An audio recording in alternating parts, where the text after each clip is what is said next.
18 اکتوبر 2025 کو اسلام آباد میں world kick boxing organization Pakistan نے کامیابی سے first national inter clubs kick boxing championship کا انعقاد کیا، جس میں سینکڑوں کھلاڑیوں اور ہزاروں شائقین نے شرکت کی۔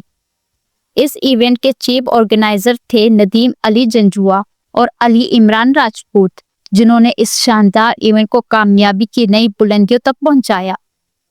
ایونٹ میں شامل مہمان خصوصی میں شامل تھے شاہان قاضی اقبال ٹائیگر، شاہان چودھری افضل حسین، ڈاکٹر محمد افضل بابر اور دیگر نامور شخصیات۔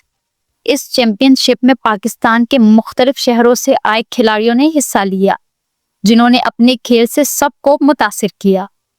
World kick boxing organization Pakistan ہر سال ایسے ایونٹس کا انعقاد کرتی ہے تاکہ نوجوانوں کو صحت مند سرگرمیوں کی طرف راغب کیا جا سکے اور انہیں منفی اثرات سے بچایا جا سکے۔ علی عمران راجپوت کا کہنا تھا، ہم حکومت پاکستان سے درخواست کرتے ہیں کہ وہ ایسے پروگرامز کی سرپرستی کرے تاکہ نوجوانوں کا مستقبل روشن ہو سکے۔ یہ ایونٹ صرف ایک چیمپئن شپ نہیں تھا بلکہ نوجوانوں کے روشن مستقبل کی طرف قدم تھا۔ World kick boxing organization Pakistan, جہاں چیمپئنز بنتے ہیں، ہماری طرف سے نیا پیغام ایک صحت مند اور کامیاب پاکستان کی طرف سے۔